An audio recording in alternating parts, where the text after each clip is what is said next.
once again for Uncle Matt's bedtime story.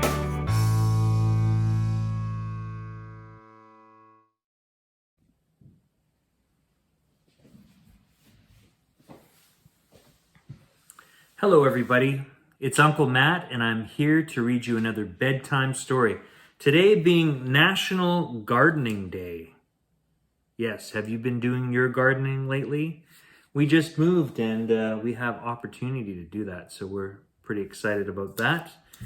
It's also my parents' anniversary today, so happy anniversary, Mom and Dad. I think it's your 48th. Wow, long time. Let's get into this story. It's called What Grew in Larry's Garden by Alary and Kass Reich. And this story was copyrighted in 2020. What grew in Larry's garden?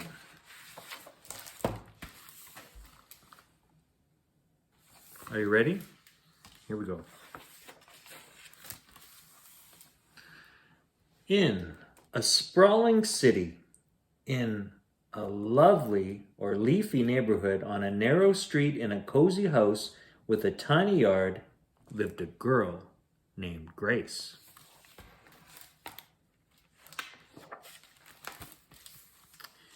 Next door in the yard, just as tiny, Grace's neighbor Larry had a garden. In his garden, Larry grew all sorts of vegetables, but not ordinary ones. They were buttery yellow carrots and purple potatoes, rainbow chard and scarlet runner beans, rosy tomatoes the color of ripe peaches, and black ones with red insides. You won't find these in most grocery stores, declared Larry, admiring a zebra-striped tomato.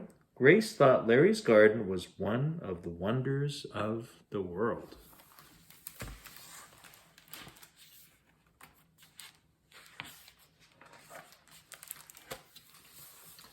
Every spare moment she had, Grace helped Larry in his garden. Together they watered and weeded, planted and pruned, hoed and harvested. And when bugs burrowed into the carrots and slugs and snails chewed the lettuce, Grace and Larry solved the problem together. "We can figure this out," said Larry.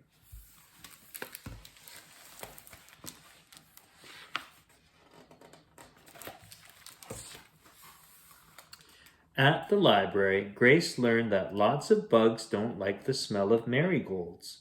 Grace and Larry planted marigolds among the carrots, and the bugs disappeared.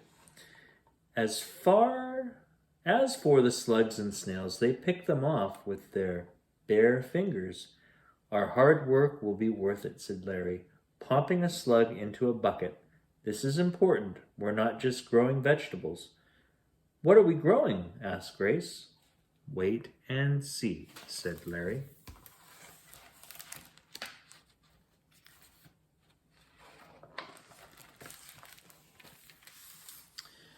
Now, keeping squirrels away from tomatoes was a bigger problem. "We can figure this out," said Larry, scratching his head. They built little cages out of wire. The tomato plants grew inside the wire, but the squirrels could not get at the fruit. "Sometimes fences are handy," said Larry.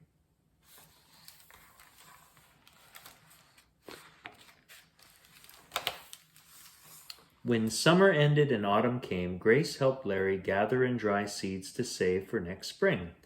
Later that winter, they started growing the tomato seeds in little cups. There were hundreds of them. Larry, a teacher, took the tomato seedlings to school so his students could look after them. "What will they do with all these plants?" Grace wanted to know. "That's the best part," replied Larry.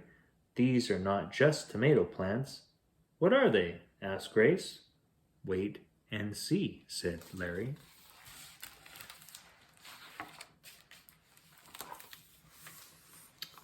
Winter melted away and spring sprouted. One warm afternoon, Grace found Larry on his porch with a pile of papers in his lap.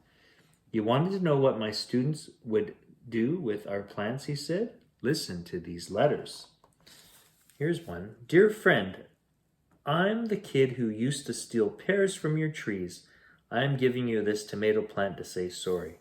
Sincerely, Matthew. Here we go. Dear bus driver, I rode on your school bus for years. You are always so friendly to all the kids. I'm giving you this tomato plant to say thank you. From Adira. And dear Mrs. Bianchi, I live next door to you, but we hardly ever talk. You have the most amazing flower garden.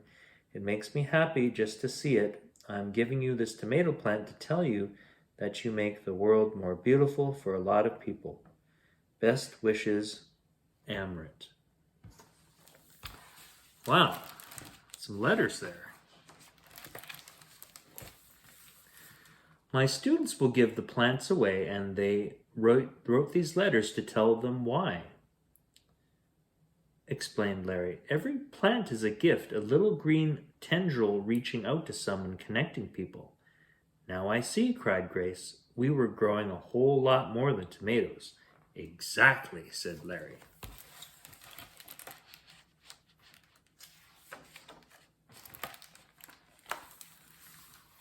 But a shadow fell. One afternoon, Grace went outside and found Larry sitting among his tomatoes. The plants looked wilted, and so did Larry. And then Grace saw why. The neighbor on the other side had added a big panel to the top of his fence, blocking out the sun on Larry's garden. So much for my potatoes, Larry said sadly.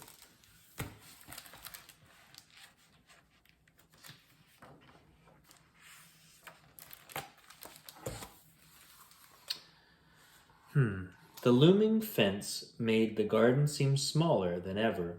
Just a tiny patch of earth. Grace looked at the drooping tomato plants and thought about how they spread kindness. She gave Larry a hug. We can figure this out, she said.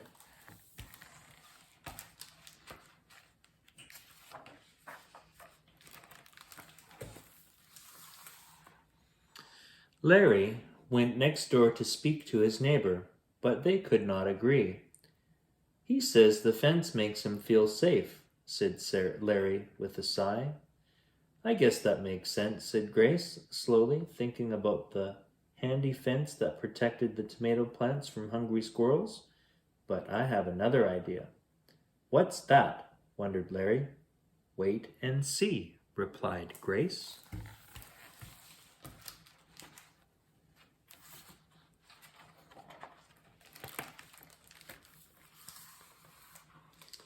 The next morning, when Larry's neighbor stepped outside to get the newspaper, there on the porch was a small pot, a packet of seeds, and a note. Dear neighbor, I live 2 doors down from you, and I like to help Larry in his garden. I'm giving you these seeds to say I hope we can all be friends. I think having good friends is the best way to feel safe. Sincerely, Grace. P.S. I have a plan. Could you meet me outside on Saturday morning?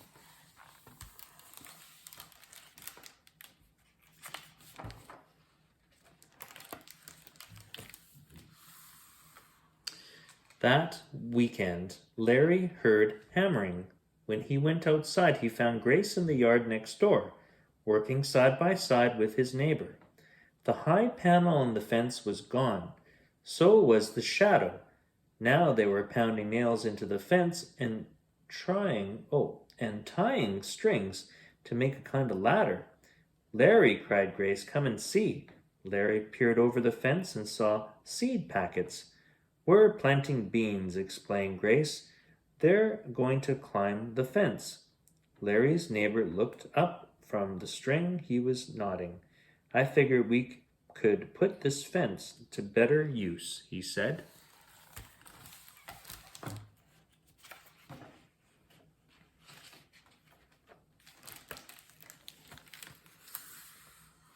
That afternoon, Larry and Grace and their neighbor sat down together and feasted on fresh lemonade and cherry tomatoes from Larry's garden. They were still warm from the sun.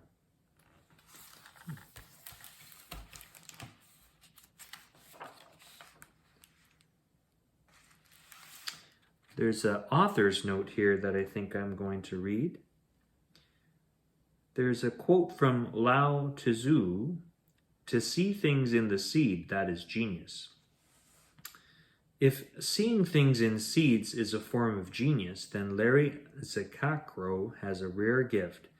Few people would see much possibility in a tiny urban backyard and a handful of tomato seeds, but Larry has spent his life in gardens, soaking in these mysteries and miracles. He knows that something that appears as dry and dead as a seed can suddenly burst into life and color. Larry Zakakro, whose story inspired this book, is a real person, and his tomato project is something he really does with his students. When he started teaching, Larry was faced with a classroom full of students who had troubles both at home and at school. He saw possibility in them too. Working with what he had, soil, seed, and a greenhouse no one was using, Larry showed his students how to get their hands dirty. Kids who could not sit still in class found focus and calm when they worked with plants. And Larry began to see a new possibility, a project that would take his students beyond the greenhouse and into the community. Larry encouraged each student to personally deliver an heirloom tomato plant started from seed during class to someone in their neighborhood, and they were to include a letter with the plant explaining why that neighbor had been chosen to receive the gift. The students were terrified. Growing tomatoes was one thing, knocking on the doors of people they hardly knew was a different matter. They worried that people wouldn't trust them. Larry, however, was sure that if they could get past the fear, amazing things might happen, and he was not disappointed. One student gave a plant to a woman in his apartment building whose son had died. "I wanted to let her know that there's still life in the world," he explained.